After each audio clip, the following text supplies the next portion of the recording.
Comment réussir son premier investissement immobilier locatif? Dans cette vidéo, je vais t'expliquer comment et pourquoi il faut que tu réussisses ton premier investissement et je vais te détailler ça en 5 étapes. Il est important que tu réussisses ton premier investissement immobilier. Je dis important, mais c'est même crucial, déterminant pour ta vie de futur investisseur et pour aller vers les objectifs que tu as dans ta vie. Si je te parle un petit peu de mon expérience personnelle, j'ai commencé à investir dans l'immobilier à l'âge de 23 ans. Donc j'ai acheté un petit bien, environ 30 000 euros, ça montait à 37 ou 39 avec tout ce qui est travaux, meubles, etc. Je ne me souviens plus exactement. Bref, ce tout petit bien, j'ai fait des choses bien, j'ai fait des choses mal, mais en tout cas mon but c'était d'aller vers une vie meilleure, c'est-à-dire que je veux toujours sortir de la rat race, sortir du métro boulot dodo, avoir plus de temps pour moi, pour ma famille, pour mes amis et également plus d'argent pour pouvoir me permettre plus de choses dans ma vie.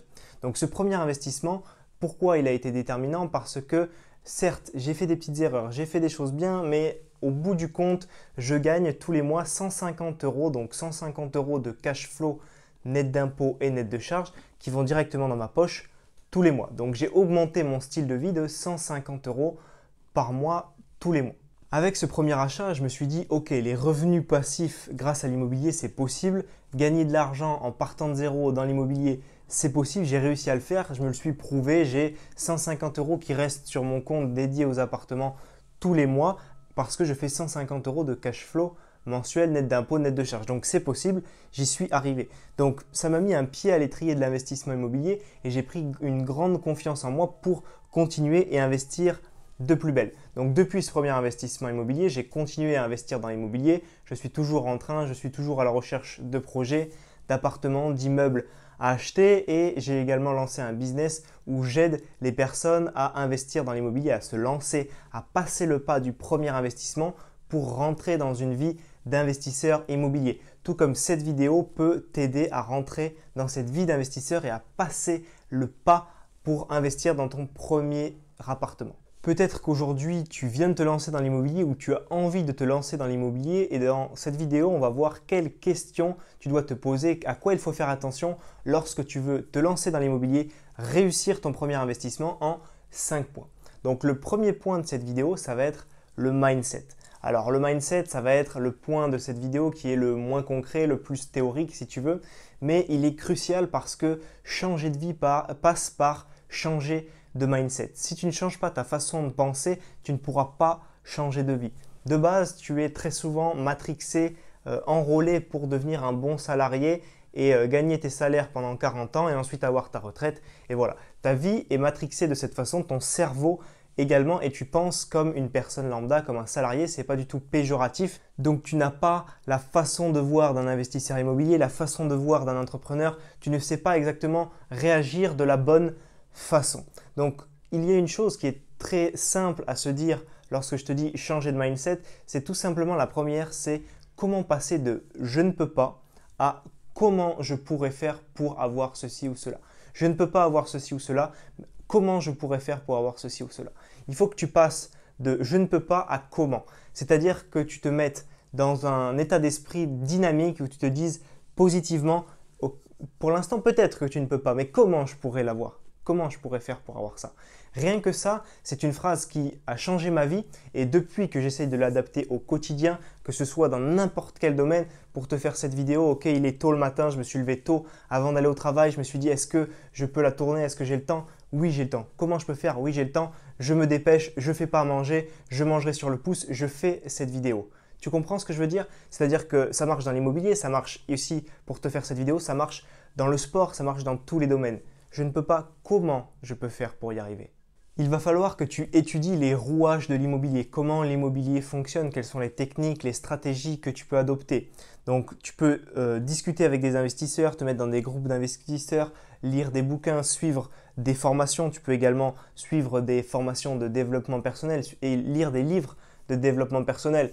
Personnellement, je sais que lorsque j'ai lu il y a 2 livres qui m'ont grandement changé ma façon de voir les choses. Je ne vais pas dire ma vie parce que ce serait peut-être très gros, mais qui m'ont énormément changé ma façon de voir les choses. C'est Père riche, Père pauvre de Robert Kiyosaki et La semaine de 4 heures de Tim Ferriss. Alors ces livres sont très souvent abordés comme livres d'entrepreneurs, livres qui changent de vie, mais personnellement, je ne vais pas te mentir, je ne vais pas trouver d'autres livres parce que ceux-là ont déjà été repris par certains. Ces livres m'ont littéralement changé ma façon de voir les choses. Pourquoi? Parce qu'ils m'ont ouvert l'esprit sur le monde et sur comment le monde fonctionne en général. Ce qu'il faut que tu comprennes dans ton esprit, c'est que l'immobilier peut littéralement changer ta vie. Mais pour ça, il faut que tu aies une bonne attitude, c'est-à-dire que l'attitude à adopter, c'est quelqu'un qui est curieux, qui essaye de se renseigner sur les nouvelles choses qui sortent dans l'immobilier, nouvelles fiscalités, nouveaux modes de location, ce genre de choses-là. Il ne faut pas que tu sois tout le temps à te plaindre, à râler sur le fait que le sort s'abat sur toi, que tout va mal, que tu as trop d'impôts, que l'État fait rien pour toi.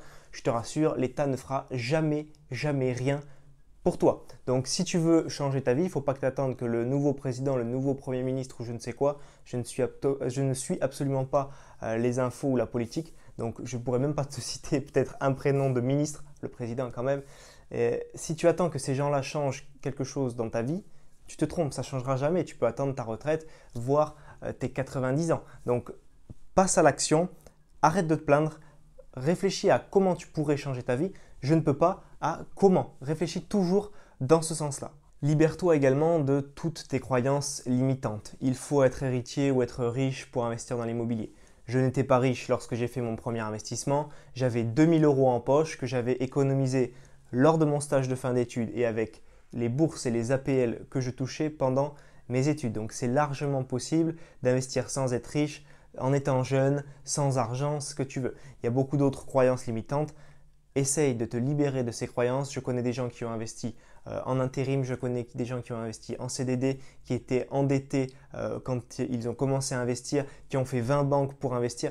Donc, il n'y a pas de croyances limitantes. Il faut que tu fasses sauter toutes ces barrières et que tu avances vers tes objectifs au lieu de te brider. Ce n'est pas possible, je n'ai pas ci, je n'ai pas ça pour me lancer. S'éduquer sur l'argent, éduquer son esprit, c'est quelque chose qu'il faut que tu fasses en amont avant de te lancer pour finalement te dire que devenir rentier c'est possible. Je te l'assure, oui c'est possible, mais il faut que ton esprit soit bien éduqué et que tu fasses beaucoup de travail, que tu travailles, que tu te formes. Ça ne deviendra pas comme ça en claquant des doigts parce que tu t'es dit « Oh l'immobilier c'est bien, j'achète un appart ». Non, il faut que ton esprit soit formé, éduqué sur l'argent, formé sur l'immobilier et que tu travailles dur. Le deuxième point de cette vidéo, c'est le fait de faire une bonne affaire, d'acheter un bien au-dessous du prix de marché, d'acheter un bien sous-coté et en gros de ne pas perdre d'argent ou potentiellement d'en gagner. Alors, juste qu'on se mette d'accord sur la définition d'une bonne affaire. Déjà, une bonne affaire, elle ne se trouve pas miraculeusement. En général, elle se crée par les opportunités que tu te seras créées toi-même.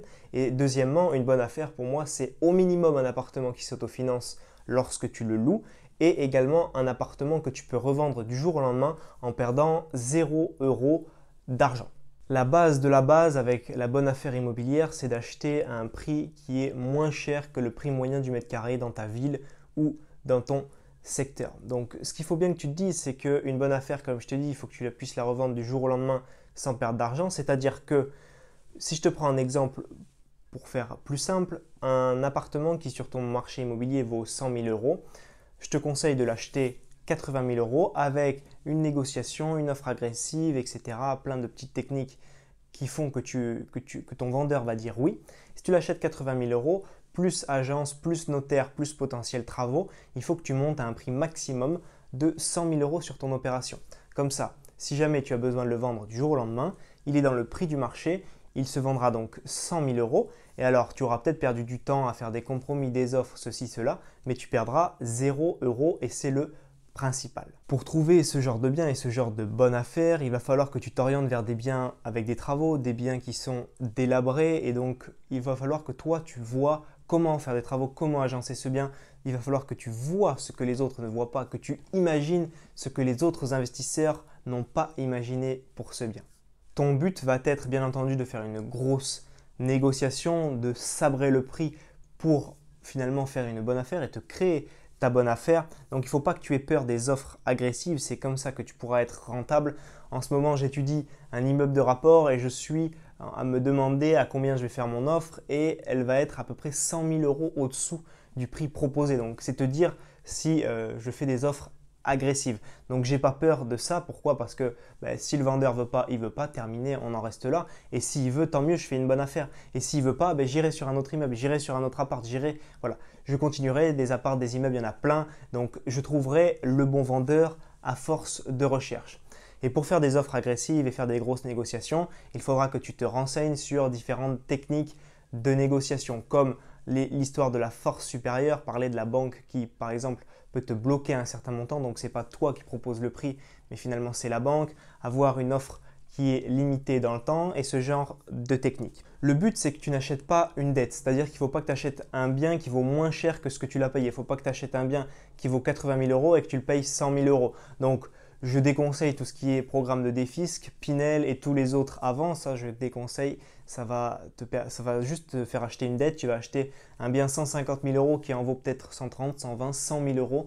Donc, tu le payes beaucoup plus cher que ce que ça vaut et tu achètes une dette. Tu vas devoir mettre la main à la poche tous les mois. Donc, c'est vraiment pas le but. Enfin, dernière astuce dans le deuxième point qui est la bonne affaire dans l'immobilier, analyse ta capacité d'emprunt. Il faut que tu connaisses ta capacité d'emprunt. Donc, soit tu peux la calculer un petit peu en fonction de ton salaire. Tu peux également aller voir ton banquier, ta banquière pour qu'elle te fasse une petite simulation et que tu aies une petite idée de combien au maximum tu peux emprunter. Mais comme je l'ai déjà dit sur bon nombre de mes vidéos, je ne te conseille pas de mettre le maximum que tu peux emprunter, le maximum de ta capacité d'emprunt sur ton premier bien immobilier parce qu'on ne sait jamais ce qui peut se passer. Ton bien peut être rentable mais pas assez pour aller chercher d'autres biens. Il peut être pas rentable et du coup tu vas mettre la main à la poche tous les mois. Tu ne pourras pas t'en sortir, il faudra que tu revendes avant de pouvoir rebondir. Donc ne mets pas toute ta capacité d'emprunt dans ton premier bien immobilier. Troisième point de cette vidéo, la fiscalité. Donc la fiscalité, c'est un point extrêmement important. C'est-à-dire que tu peux totalement tout gâcher si ta fiscalité n'est pas optimisée. Tu peux passer d'un appartement qui te coûte de l'argent tous les mois avec une fiscalité nulle, pourrie, pas optimisée de base, à un appartement qui te fait gagner de l'argent tous les mois si tu as un régime fiscal qui est optimisé. Je me souviens que j'avais fait le calcul sur mon premier bien immobilier. Donc comme je t'ai dit, il me fait gagner 150 euros tous les mois, net d'impôts, net de charges dans ma poche. Et je crois que j'avais fait le calcul en location, donc en location meublée qui est plus avantageuse. Et j'avais fait le calcul en location nue au régime du micro-foncier.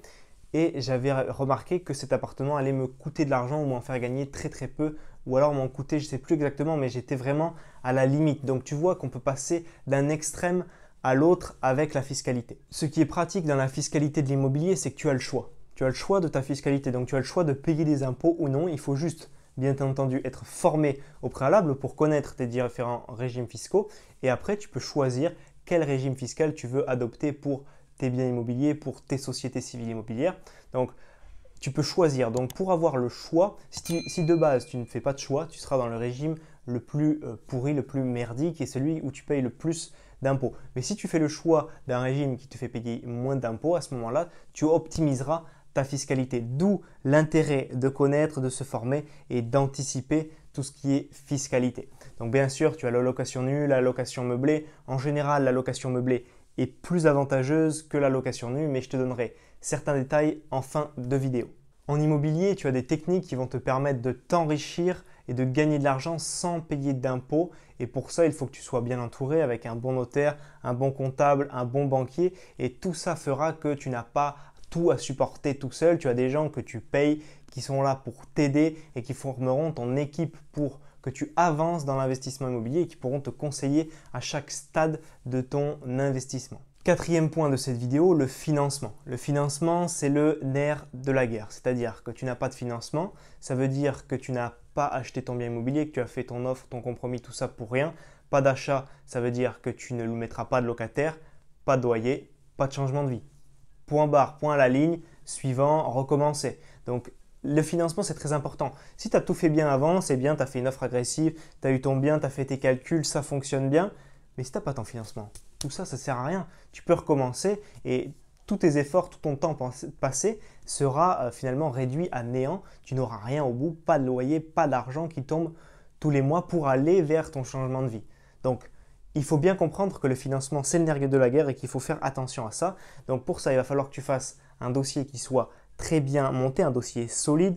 Ton but, ça va être de te faire dire oui au banquier. Pour ça, il va falloir le flatter, aller dans son sens pour obtenir un crédit, prendre des produits chez lui, peut-être avoir un taux peut-être un petit peu plus défavorable, mais quand même avoir du 25 ans. Il va falloir faire des compromis pour avoir ce financement. Et en plus de ça, ton but bien sûr c'est d'obtenir ton financement pour ton premier bien immobilier, mais ensuite ça va être d'enchaîner sur les autres. Et c'est ça qui est très important parce qu'un bien, bien entendu c'est très important, c'est le plus important des biens immobiliers que tu feras, ce sera le premier, mais en faisant le premier, tu vas te constituer une relation avec une banque, avec un banquier et donc tu pourras aller vers d'autres investissements par la suite. Ta banque, il faut que tu aies des bons rapports avec elle et que ce soit un partenaire pour tes investissements futurs. Donc le but c'est d'obtenir bien sûr les meilleures conditions possibles pour ton crédit immobilier, donc du sans apport, du 25 ans, du différé et tout un tas de caractéristiques pour que ton crédit immobilier soit le plus optimisé possible. Cinquième et dernier point de cette vidéo, la mise en location de ton bien et le mode d'exploitation. Donc ce qu'on a vu, c'est qu'il faut que ton bien soit rentable, que tu gagnes de l'argent avec ce bien tous les mois. Donc pour qu'il soit rentable, tu peux faire de la location classique meublée à l'année, tu peux faire de la location courte durée, tu peux faire de la colocation, bref. Peu importe ton mode d'exploitation, il faut que tu le choisisses en fonction de tes objectifs de cash flow, de rentrée de loyer mensuel. Mon objectif que je te donne et que je donne aux participants à mes formations et à mes coachings, c'est d'avoir au minimum 100 € de cash flow mensuel dans ta poche, donc tous les mois que tu gagnes 100 €. Donc pour ce faire, il va falloir que tu mettes des bonnes actions en place, que tu utilises de bons modes d'exploitation et que tu fasses une bonne mise en location et que tu loues cher. Pour exemple, personnellement, lorsque j'ai fait mon premier investissement immobilier, je voulais toucher 100 € de cash flow mensuel. Donc tous les mois, bien sûr, mensuel, ça veut dire tous les mois. Et je n'ai pas fait 100 €, j'ai fait 150 € parce que j'ai loué plus cher et que finalement j'ai optimisé encore plus les choses pour aller chercher un cash flow supérieur. Au niveau de ta mise en location, il va falloir que tu sois clair dans ton annonce, que tu décrives totalement ton bien immobilier, que tu décrives ce qu'il y a aux alentours et que tu sois le plus clair, le plus précis possible pour ne pas être submergé de textos, de mails avec des questions à l'intérieur. Mais oui, est-ce qu'il y a les charges dans le loyer? Est-ce qu'il y a un parking? Non, si tu écris tout et que tu es clair, tu n'auras pas de questions, tu auras juste des gens qui t'appelleront pour faire des visites. Ensuite, les photos, il va falloir qu'elles soient professionnelles, bien faites, que tu vois tout bien, que ce soit pas en bordel, que ce soit bien éclairé. Donc tu fais faire des photos professionnelles. Et ça, ton annonce plus tes photos, donc le texte plus tes photos, ça fera ton annonce de location. Et ça te permettra d'être finalement la vitrine de ton bien. Parce que si tu as tout fait bien, des beaux travaux, un bon aménagement, tout ça, mais que les gens ne le voient pas parce que tes photos, elles sont pourries, elles sont pas bien organisées, c'est sombre, les gens ne viendront pas. Donc le but c'est que tu fasses comme dans un magasin avec la vitrine. La vitrine, si elle est jolie, ça donne envie aux gens de venir à l'intérieur. Avec l'annonce immobilière, c'est exactement la même chose. Au niveau de tout ce qui est travaux et ameublement, il faut que tu fasses du home staging, donc ce qui plaît en général à tout le monde, que tu mettes le paquet au niveau de la cuisine et de la salle de bain qui sont deux gros postes qui sont vraiment regardés par les gens quand ils viennent voir ton bien immobilier. S'il y a une très belle cuisine toute neuve, une belle salle de bain toute neuve, déjà tu feras la différence par rapport à 90 autres % des logements sur ton marché. Donc il faut que tu fasses de belles prestations, du tout compris, avec de l'internet, de la télé, du chauffage, de l'eau, tout compris. Les gens ils arrivent, ils posent leur valise, hop, ils s'en foutent de louer cher tant qu'ils ont tout dès qu'ils arrivent. Le but c'est pas que tu sois un vendeur de sommeil, c'est que tu attires de bons locataires, que tu loues cher et que tu sois rentable. Ensuite, ton but ça va être de savoir gérer ton bien dans la durée, donc tout ce qui va être gestion locative, mise en location, mise en relocation, tout ça il va falloir que tu le gères soit toi-même, soit avec des prestataires, soit avec des agences en fonction de tes biens, en fonction de ta volonté, en fonction des modes d'exploitation que tu vas utiliser. Pour conclure, je te récapitule les 5 étapes pour réussir ton premier investissement immobilier. La première va être de t'éduquer sur l'argent, d'éduquer ton mindset. La deuxième, de te créer une bonne affaire immobilière. La troisième, d'optimiser ta fiscalité. La quatrième, ça va être d'obtenir ton financement. Et la cinquième, ça va être à la mise en location et ton mode d'exploitation. Donc ton but, ça va être d'être rentable, de dégager au minimum 100 € par mois et de mettre un premier pied à l'étrier de l'investissement immobilier pour ensuite aller vers la vie que tu veux, les objectifs que tu veux, augmenter ton style de vie, mettre ta famille, tes enfants à l'abri, quitter ton job, améliorer ta retraite en fonction de tes objectifs personnels. Si tu souhaites réellement te lancer dans l'immobilier et que tu es motivé pour réussir ton premier investissement, j'ai créé un programme qui s'appelle Réussir son premier investissement immobilier. Donc dans ce programme, qu'est-ce que tu vas retrouver? Tu vas avoir tout le processus pour réussir son premier investissement qui reprend les 5 points de cette vidéo expliqués en détail pas à pas avec mes propres contacts, donc notaire, comptable, tableau Excel de calcul de cash flow, tableau Excel pour calculer tes impôts, pour comparer des biens entre eux. Tout sera détaillé au sein de 5 modules ultra complets, plus de 12 heures de formation vidéo et plus d'une soixantaine de vidéos de formation. Je suis d'ailleurs en train de commencer à préparer les mises à jour de cette formation qui vont arriver durant cette fin d'année. Donc on va passer de 60 à peut-être 80 vidéos de formation. Je vais aller un petit peu plus loin sur certains modes de location, courte durée, colocation, SCI, ce genre de choses. Donc je vais aller plus loin et je vais la mettre à jour et bien sûr les mises à jour de cette formation sont gratuites et à vie. Dans cette formation vidéo, qu'est-ce que tu vas retrouver? Tu vas retrouver la recherche d'une bonne affaire immobilière. Je me mets derrière l'écran pour t'expliquer quelles sont mes techniques et comment je fais pour concrètement rechercher et trouver de bonnes affaires. Je te montrerai mes annonces, mes propres annonces de location, mes propres photos de location, les études détaillées de mes appartements avec tous les chiffres pour te montrer exactement combien je touche, combien je gagne, comment j'ai fait mes calculs. Tu auras également un module complet sur la fiscalité qui ira beaucoup plus loin que ce qu'on a vu aujourd'hui dans cette vidéo ou bien que ce que tu vois en général sur Internet. On parlera de location nue, de location meublée, on comparera les deux, on verra tout ce qui est charges déductible, amortissement, calcul exact de cash flow et tout un tas d'autres choses au sein de cette formation. Comme je t'ai dit, il y a 5 modules à l'intérieur de cette formation qui reprennent exactement ceux de cette vidéo, donc les 5 étapes qu'on a vues dans cette vidéo. Donc je t'invite à regarder dans la description de cette vidéo, tu auras accès à la page de présentation de ce programme qui s'appelle Réussir son premier investissement immobilier. Je serai très heureux de te retrouver de l'autre côté dans ton espacement. Si jamais tu veux aller plus loin en immobilier avec moi et que tu veux commencer par une formation 100% gratuite, 100% offerte, ce que j'ai fait, c'est que j'ai préparé 1 heure de formation, 5 vidéos détaillées qui reprennent également les 5 étapes qu'on a vues dans cette vidéo. Pour y accéder, c'est très simple, tu as juste à cliquer dans le lien qui se trouve dans la description également et tu auras accès, donc le lien c'est formation 5 jours, tu auras accès à 5 vidéos de formation, une par jour pendant 5 jours qui t'aideront à réussir ton premier investissement immobilier locatif. On se voit de l'autre côté, c'était Rémi, ciao ciao.